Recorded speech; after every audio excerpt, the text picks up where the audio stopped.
पिछली video part 1 में हमने बात की थी कि क्यों नरेंद्र मोदी जो है वो इस देश के तानाशाह नहीं बन सकते, जो नरेंद्र मोदी एक जर्नलिस्ट को फेस नहीं कर सकते, जो नरेंद्र मोदी बिना टेलीप्रॉम्प्टर के कुछ बोल नहीं सकते, जो नरेंद्र मोदी जो है उनके पास इतना करेज नहीं है कि वो 10 सालों में एक प्रेस कॉन्फ्रेंस तक एक होल्ड कर सके। आपको क्या लगता है कि वो नरेंद्र मोदी जो है वो एक तानाशाह हो सकते हैं, देश का जो टोटल कंट्रोल है वो अपने हाथ में ले सकते हैं? क्या वो इतने कॉम्पिटेंट हैं? इसी बात को इस वीडियो में कंटिन्यू करेंगे और जानेंगे इसकी कुछ और वजहें, इसके कुछ और रीजंस, कुछ और फैक्टर्स। देखिए, उनके तानाशाह ना बन पाने की जो सबसे इंपॉर्टेंट वजह है वो ये है कि he is not qualified enough and not competent enough to be a dictator. देखिए, अगर मैं बात करूं तो अरविंद केजरीवाल जैसे लोग जो हैं उनके अंदर ये कॉम्पिटेंस है, ये कैपेबिलिटी है, इतने वो क्वालिफाइड हैं कि वो देश का जो कंट्रोल है वो पूरी तरीके से अपने हाथ में ले सकते हैं। अगर वो कभी चाहें तो वो एक डिक्टेटर जो है वो कहीं ना कहीं वो उस भूमिका में आ सकते हैं, क्योंकि अरविंद केजरीवाल जो है ही नोज द सिस्टम। राजनीति में आने से पहले उन्होंने एक लंबा स्ट्रगल किया है भ्रष्टाचार के खिलाफ। जो स्टेट मशीनरी है, जो सरकारी तंत्र है, जो इस देश का करप्ट पॉलिटिकल सिस्टम है, जो एडमिनिस्ट्रेटिव सिस्टम है, उसके अगेंस्ट उन्हें एक लंबी लड़ाई लड़ी है। वो एक वन मैन आर्मी है, वो किसी के सहारे जो है वो पॉलिटिक्स में नहीं आए। ऐसा नहीं है कि वो किसी नेपोटिज्म का पार्ट हैं, किसी डायनेस्टिक पॉलिटिक्स का पार्ट हैं कि उनका कोई फादर फिगर था पॉलिटिक्स में जिसने जो है सत्ता उनके हाथ में दी हो। उन्हें किसी बैसाखी की ज़रूरत नहीं है। वो एक आंदोलन इंडिया अगेंस्ट करप्शन से निकले हुए नेता हैं और उन्होंने अपने दम पे और अपनी पॉपुलैरिटी पे जो है वो अपनी सरकार खड़ी की है। इसके अलावा बात करें तो ही इज़ वेरी एजुकेटेड, एक IITN है और एक इनकम टैक्स कमिश्नर की वो नौकरी करते थे। So he knows the system very well और ही इज़ कॉम्पिटेंट एनफ कि वो देश का जो कंट्रोल है वो पूरी तरीके से अपने हाथ में ले सके। देखिए, जब कोई भी लीडर एक डिक्टेटर बनता है, एक तानाशाह बनता है, तो मोटी मोटी उसकी 3 मेन कंडीशन होती हैं। पहली तो ये कि वो या तो किसी जन आंदोलन से निकला हुआ नेता हो, किसी क्रांति से निकला हुआ नेता हो, किसी रेवोल्यूशन से निकला हुआ नेता हो, जैसे कि क्यूबा के फिडेल कास्त्रो या फिर रशिया के जोसेफ स्टालिन, चाइना के माओ जेडोंग, जो कि कम्युनिस्ट रेवोल्यूशन से निकले हुए लीडर थे जिन्होंने बाद में सत्ता अपने हाथ में ली। वहीं अगर बात करें तो ईरान के रोहिल्ला खोमेनी, जो कि ईरानियन रेवोल्यूशन से निकले हुए लीडर। दूसरी कंडीशन ये है कि या तो उसके माँ बाप जो हैं वो सत्ता जो है उसे विरासत में दे के गए हों, देश का कंट्रोल उसे विरासत में दे के गए हों, जैसे कि नॉर्थ कोरिया का किम जोंग उन। तीसरी कंडीशन ये है कि वो जो लीडर हो या तो फिर वो सिस्टम के अंदर का बंदा हो, जो सिस्टम में रह चुका है और उसे सिस्टम के जो लूप होल्स हैं उसका बहुत अच्छे से पता है और उसको मैनिपुलेट करके जो है वो जो कंट्रोल है देश का वो अपने हाथ में ले सकता है। इसके परफेक्ट एग्जाम्पल हैं रशिया के प्रेसिडेंट व्लादिमीर पुतिन, जो कि रशिया की इंटेलिजेंस एजेंसी KGB में एक ऑफिसर थे, जिसको बहुत अच्छे से पता है कि सिस्टम कमज़ोर कहाँ पे है, कौन से लोग हैं जिनके हाथ में ताकत है, कौन से लोग हैं जो कमज़ोर हैं, कैसे कोर्ट ऑपरेशन चलाना है, कैसे कहीं पे एक बॉम्ब ब्लास्ट करवा के लोगों की सिंपैथी लेनी है, किसी देश पर अटैक करना है, जैसे कि उन्होंने चेचनिया में जो किया वो पूरी दुनिया जानती है। अब नरेंद्र मोदी की बात करें तो नरेंद्र मोदी जो है वो तीनों क्राइटेरियाज पर खरे नहीं उतरते। हाँ, ना ही वो किसी जन आंदोलन से निकले हुए नेता हैं, ना ही उनके पेरेंट्स ने जो है वो गद्दी जो है वो विरासत में दी है, ना ही जो नरेंद्र मोदी हैं वो सिस्टम के अंदर के बंदे हैं जिसे सिस्टम के अंदर के लूप होल्स का बहुत अच्छे से पता हो और उसको मैनिपुलेट करके वो सत्ता में आया हो। देखिए, आप में से बहुत लोग ये बात कह सकते हैं कि जो नरेंद्र मोदी किसी स्टेट के 4 बार CM रह चुके हैं, 10 साल वो किसी देश के प्रधानमंत्री रह चुके हैं, उनको सिस्टम का ही पता नहीं है, वो सिस्टम के अंदर के बंदे नहीं हैं। वाह भाई वाह। देखिए, इस चीज़ को मैं थोड़ा सा और एक्सप्लेन करने की कोशिश करता हूँ। देखिए, नरेंद्र मोदी को सिस्टम का पार्ट जो है वो बहुत ही स्ट्रेटेजिकली बनाया गया है। वो सिस्टम को कंट्रोल नहीं करते, सिस्टम को कंट्रोल तो RSS करता है। और RSS ने नरेंद्र मोदी की किस खासियत के कारण उनको सिस्टम का पार्ट बनाया? वो खासियत ये है कि नरेंद्र मोदी के अंदर ये क्षमता नहीं है, ये कॉम्पिटेंस नहीं है, ये कैपेबिलिटी नहीं है कि वो RSS को ओवरथ्रो करके जो देश का कंट्रोल है वो पूरी तरीके से अपने हाथ में ले सकें, सिस्टम को अपने हाथ में ले सकें। देखिए, आप इस बात को इस एग्जाम्पल से समझ सकते हैं कि हमारे डाइजेस्टिव सिस्टम का एक पार्ट होता है अपेंडिक्स। अपेंडिक्स का डाइजेस्टिव सिस्टम की फंक्शनिंग में कोई खास रोल नहीं होता है। कल को कोई प्रॉब्लम होती है, कुछ भी दिक्कत होती है तो डॉक्टर जो है वो सर्जरी के थ्रू उसको रिमूव कर देते हैं और उसका डाइजेस्टिव सिस्टम की फंक्शनिंग पर कुछ भी असर नहीं पड़ता है। नरेंद्र मोदी भी इस सिस्टम का, इस पॉलिटिकल और देश का जो सिस्टम है, जो पॉलिटिकल सिस्टम है, उसका उतना ही पार्ट है जितना कि एक डाइजेस्टिव सिस्टम में जो जितना एक अपेंडिक्स का रोल होता है। जो पूरा सिस्टम है वो कंट्रोल किया जाता है आरएसएस के द्वारा, और Narendra Modi is just a part of it, और वो भी कंट्रोल किए जाते हैं आरएसएस के द्वारा। अब आप में से बहुत सारे लोग ये बात कह सकते हैं कि वो नरेंद्र मोदी जो इतने पॉपुलर हैं, इतने लोकप्रिय हैं, उन्हीं के चेहरे पर वोट पड़ते हैं, उन्हीं के चेहरे पे जो है वो सरकार बनती है, तो वो ऐसा कैसे हो सकता है कि उनको कोई कंट्रोल करता हो। अगर वो आरएसएस के खिलाफ अगर विद्रोह कर दें, रिवोल्ट कर दें और अपनी एक नई पार्टी बना लें, तो कल को जो है वो चुनाव अपनी पॉपुलैरिटी के दम पर वो चुनाव जीत सकते हैं, और जो है देश का जो कंट्रोल है वो पूरी तरीके से अपने हाथ में ले सकते हैं, जो कि एक तानाशाह बनने के लिए ज़रूरी है। ऐसा हो भी सकता है कि कल को नरेंद्र मोदी जो हैं वो आरएसएस के खिलाफ विद्रोह कर दें और अपनी एक नई पार्टी बना लें और अपना चुनाव लड़ें और अपनी पॉपुलैरिटी के दम पे जो है वो चुनाव जीत भी जाएं, और जो देश का जो कंट्रोल है वो पूरी तरीके से अपने हाथ में ले लें।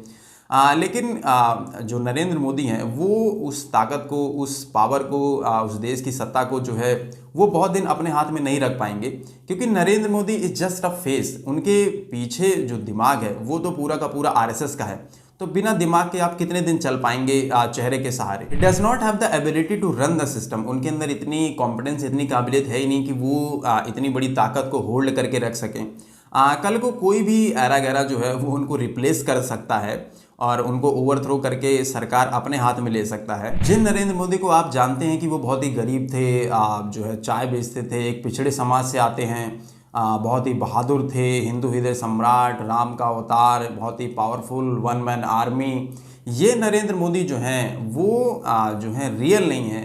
ये एक क्रिएशन है, एक आरएसएस की क्रिएशन है, एक आरएसएस की देन है, क्योंकि आरएसएस ने ही उनकी इस इमेज को जो है वो पूरी तरीके से बनाया है।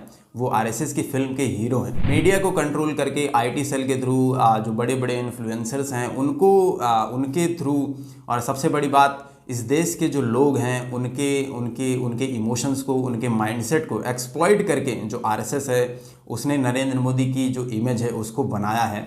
क्योंकि आरएसएस जो है वो एक ज़मीन से जुड़ा हुआ ऑर्गेनाइजेशन है। आप किसी भी छोटे बड़े या फिर किसी भी छोटे मोटे बड़े कैसे भी टाउन में आप चले जाइए, आपको आरएसएस के जो है ऑफिस मिल जाएंगे, आरएसएस की शाखा लगते हुए दिख जाएगी।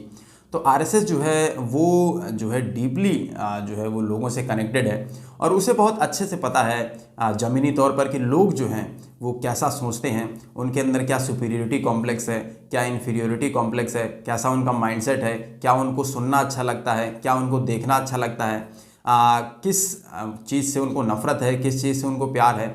वो बहुत अच्छे से इस देश के लोगों का माइंडसेट जानते हैं, और यही वजह है कि उस माइंडसेट को देखते हुए उन्होंने नरेंद्र मोदी की जो इमेज है उसको बहुत अच्छे से गढ़ा है, और वो पूरी तरीके से कामयाब भी रहे हैं। जो असली नरेंद्र मोदी हैं वो तो बिल्कुल इसके उलट हैं।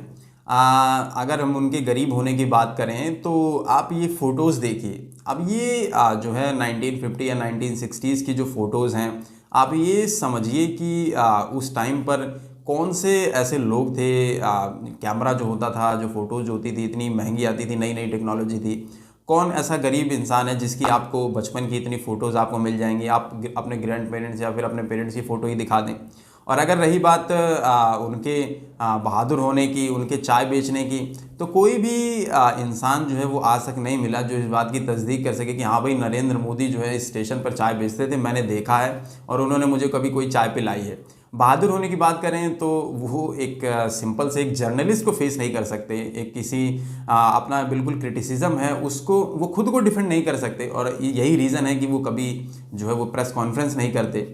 इंटरव्यूज़ भी वो देते हैं जिसको वो फेस कर सकते हैं, तो वो ऐसे लोगों को फेस करते हैं जो पूरी तरीके से स्क्रिप्टेड होता है। उन्हीं के चाटुकार और पत्तलकार लोग होते हैं जो उनसे इस तरीके के सवाल पूछते हैं कि मोदी जी आप थकते क्यों नहीं हैं, आप कोई टॉनिक लेते हैं क्या, आप बटुए में कितना क्या रखते हैं, बटुआ रखते हैं या नहीं रखते, आम चूस के खाते हैं या काट के खाते हैं, बहुत कुछ हुआ है, बहुत कुछ करना है।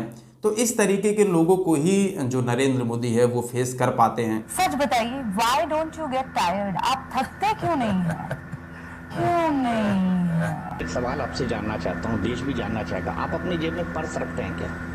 पर्स रखते हैं क्या? बटुआ जिसके अंदर पैसे होते हैं। वो बिना टेलीप्रॉम्प्टर के कुछ बोल नहीं सकते, अपनी मर्जी से कुछ नहीं बोल सकते। जैसे कि आपने प्रेस कॉन्फ्रेंस में देखी होगी कि उनको वो बोल ही नहीं रहे थे। और क्यों नहीं बोल रहे थे? क्योंकि उनको ऊपर से ऑर्डर मिला था कि भाई आपको कुछ नहीं बोलना है, जो बोलेंगे अमित शाह बोलेंगे। तो जो इंसान, जो व्यक्ति अपने मन से बात तक नहीं कर सकता, और जो आप उनकी स्पीचेस देखते हैं, बहुत ही लंबी चौड़ी और बहुत ही ज़बरदस्त, जो है वो पूरी तरीके से आरएसएस के ऑफिसेज में तैयार होती है और उनको बोलने के लिए दी जाती है। जैसे कि अब आपने देखा होगा कि उनके कुछ वन लाइनर होते हैं। जैसे कि जब कोरोना हुआ था तो उन्होंने कहा था कि महाभारत का युद्ध 18 दिन में ख़त्म हुआ था, हम इसको 18 दिन में या 1 दिन में जीत लेंगे, ऐसे उन्होंने बात कही थी। जब वो कनाडा में मिले थे तो वो कहते थे कि जब भारत और कनाडा मिलते हैं तो एक एक्स्ट्रा 2 ये भी निकलता है। कभी वो स्ट्रेंथ की स्पेलिंग बताने लग जाते हैं जो कि गलत होती है। कभी वो कहते हैं कि जब भारत का बच्चा पैदा होता है तो वो आई और AI दोनों जो है वो बोलता है। तो बेसिकली ये सब बातें, ये सब वन लाइनर उनको इसलिए दे जाते हैं ताकि उनकी जो अंदर जो एक इग्नोरेंस है, जो विषयों के बारे में जो जानते नहीं है, टॉपिक्स के बारे में जानते नहीं है, सब्जेक्ट के बारे में जानते नहीं है, बोल नहीं सकते, उसको कवर अप किया जा सके ये वन लाइनर बोल के। क्योंकि आप उनसे किसी भी सब्जेक्ट पर, किसी भी टॉपिक पर बुलवा लीजिए, वो शायद ही बोल पाएंगे उस टॉपिक पे। जैसे कि अगर हम बात करें तो वो एक स्कूल के जो बच्चे हैं उसका भी एक क्वेश्चन जो है फेस नहीं कर पाते। आपको याद होगा जब एक स्कूल के बच्चे ने पूछा था ग्लोबल वार्मिंग के बारे में, तो उन्होंने क्या जवाब दिया था? About climate change and its consequences. Sir, how can you help and guide us to protect our pristine environment? देखिए, आज छोटे छोटे बालक भी क्लाइमेट चेंज और एनवायरनमेंट चेंज की चर्चा कर रहे हैं। 70, 80, 85, 90 साल के लोग। तो सर्दियों में आप देखेंगे तो अक्सर कहते हैं कि पिछली बार से इस बार सर्दी ज्यादा है, ऐसा कहते हैं ना। एक्चुअली सर्दी ज्यादा नहीं है, उनकी उम्र बढ़ने के कारण उनकी सहने की शक्ति कम हो गई है। वैसे ही ये क्लाइमेट चेंज नहीं हुआ है, हम चेंज हो गए हैं। तो एक ऐसा व्यक्ति जिसको सत्ता में बने रहने के लिए किसी बैसाखी की ज़रूरत है, जो किसी के द्वारा कंट्रोल किया जाता है, जिसका कंट्रोल किसी और के पास है, वो कभी डिक्टेटर नहीं बन सकता, कभी तानाशाह नहीं बन सकता। देश का जो कंट्रोल है, जो पूरा सिस्टम है, वो अपने हाथ में नहीं ले सकता। तो if you like this video, please like, share and subscribe for more.